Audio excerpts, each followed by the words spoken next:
experience. I'm looking for 75 grand for about 2% of my overall project. So my name is Sam Dowling. I'm looking at intraspecies cannibalism of juvenile Sepia officinalis. So here's a few of my references that I've found. To be honest, I've not been able to find any prior research into this before, so it seems like a fairly original idea.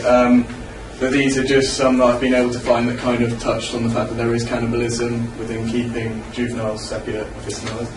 And they touch on other things like the tank setup and things, so I was able to use them when we were setting up the tank and things like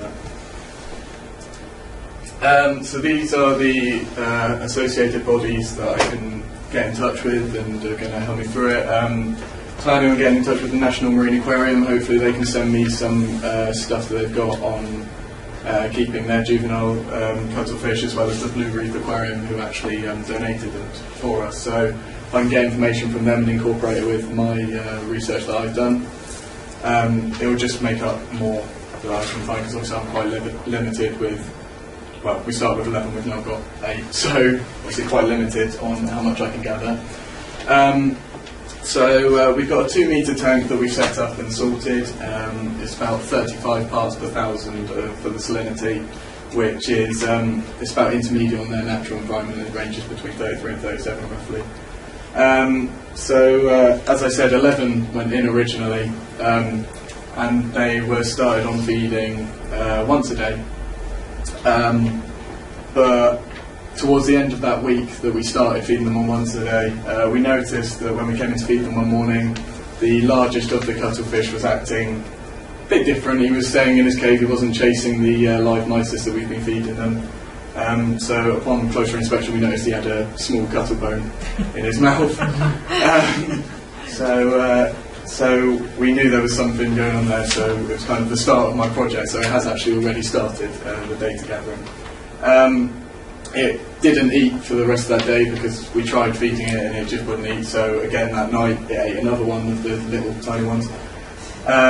So at that point we thought, right, we need to up the feeding to twice a day. So we started them on twice a day and they're growing rapidly, but the second weekend that we left them, he ate another one, unfortunately. Or, well, good in terms of my research, but you know, he ate another one. But we haven't had any trouble in the last 2 weeks. They're feeding regularly. We've got a different range of sizes of shrimp, so they seem to be feeding okay. As for the schedule of my operations, as I've said, I've already started. And the plan is to keep it going until Easter, really, so I can gather as many results as I can, and working with the NMA and Blue Reef and things to try and get as much information as possible. So yeah, we'll be going to Easter. Obviously there's other projects running along with the cuttlefish, so I've got to take that into account and add it into my research, but that could help and find some interesting results, so that's good. Ethics review, obviously we're keeping them in a tank and things, but we're maintaining that tank to a good standard. We're checking the salinity regularly, we're doing regular water changes and things. We've ensured the tank was blacked out, and so there was minimal stress on them because they do spook easily. So we have been checking that.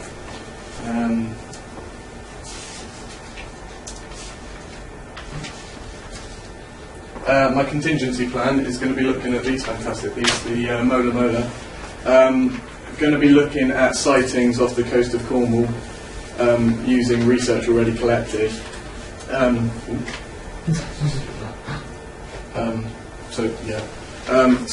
then checking against weather fronts and currents and different physical attributes like that to make sure that, just to look at the amount of sightings and if they're affected by physical factors like that.